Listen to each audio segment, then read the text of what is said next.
اللہم صلی علی محمد وعلی محمد۔ بسم اللہ الرحمن الرحیم۔ السلام علیکم۔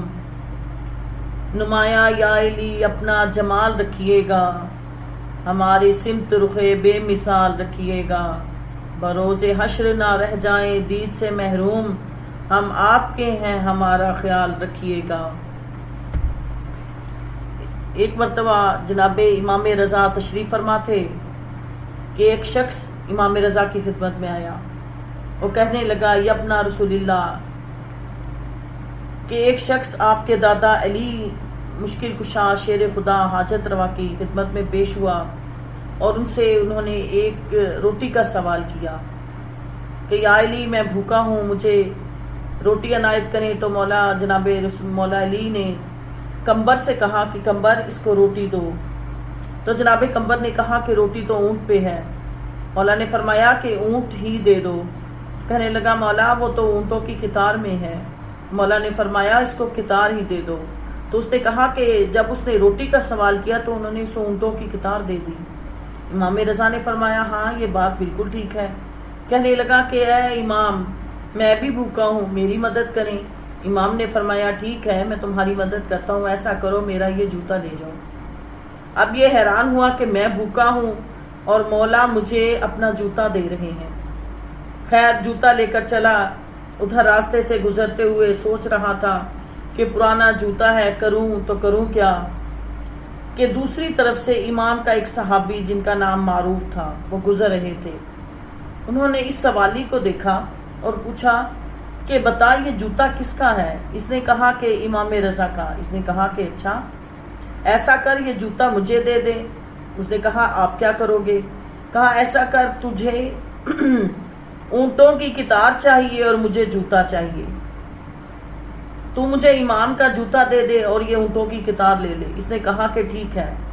اب معروف نے جوتے کو اپنے سر پہ رکھا اور فرمانے لگا کہ اب دیکھتا ہوں کہ فرشتے مجھے کیسے سلام نہیں کرتے۔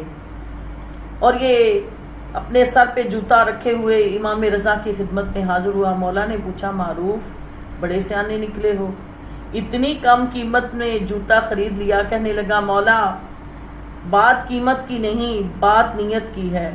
اسے اونٹوں کی قطار چاہیے تھی اور مجھے جوتا چاہیے تھا، قطار میں نے اس کو دے دی، جوتا میں نے لے لیا۔ یہ ہیں جو مولا کے چاہنے والے ہیں۔ لیکن افسوس امام جعفر صادق علیہ السلام نے فرمایا کہ میرے بیٹے موسیٰ کا بیٹا رضا عالم آل محمد ہے، یعنی بتا رہے ہیں کہ آل محمد وہ ہستیاں ہیں جن میں مولا علی جیسے عالم ہیں، حسن و حسین جیسے عالم، مگر علی رضا خود عالم آل محمد ہے۔ جب مولا علی رضا کو مدینہ سے خراسان بلایا گیا، مامون رشید نے ان ہستیوں کو وطن میں رہنے نہ دیا، تو جب آپ وہاں سے خراسان کی طرف چل رہے تھے تو بار بار آپ مسجد نبوی کی طرف جاتے اور کبھی روضہ رسول پر جاتے تھے اور روتے جاتے تھے۔ آخر جب خراسان آئے تو مامون رشید جب آپ کو ایک مرتبہ اپنے پاس بلایا اور بلا کر مولا کے سامنے انگوروں کو رکھا اور کہا نوش فرمائیے، امام ہیں جانتے ہیں کہ اس کا مقصد کیا ہے۔ تو انگوروں میں زہر تھا، آپ نے بار بار اصرار پر تھوڑا 3 دانے انگور کے اٹھائے اور کھا لیے۔ کھانے کے بعد جب مولا چلنے لگے تو مامون رشید نے پوچھا کہ آپ کدھر جا رہے ہیں؟ آپ نے فرمایا تو جدھر بھیجنا چاہتا تھا میں ادھر ہی جا رہا ہوں۔ امام جب گھر سے چلنے لگے تو اپنے ملازم سے کہا تھا کہ اگر میرے سر پر کپڑا ہو تو سمجھ لینا کہ مجھے زہر دے دیا گیا ہے۔ جب مولا واپس آئے تو ان کے سر پر کپڑا تھا۔ گھر میں داخل ہوئے، الگ کمرے میں چلے گئے اور ملازم سے فرمایا کہ دروازہ نہ کھولنا، میرا بیٹا آئے گا اور آ کر مجھے غسل و کفن دے گا، میری نماز جنازہ پڑھائے گا۔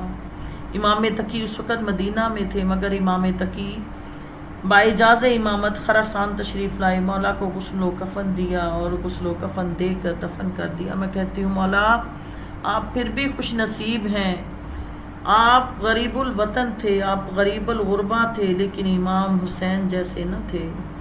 آپ کو آپ کے بیٹے نے غسل دیا، کفن دیا، دفن کیا، دنیا نے ماتم کیا، لیکن امام حسین وہ ہستی ہیں کہ جن کے قریب کھڑے ہو کے جناب سید سجاد نے روتے ہوئے کہا تھا بابا جس کا جوان بیٹا ہو اس کے باپ کا لاشا بے گور و کفن پڑا رہے، انا للہ و انا الیہ راجعون۔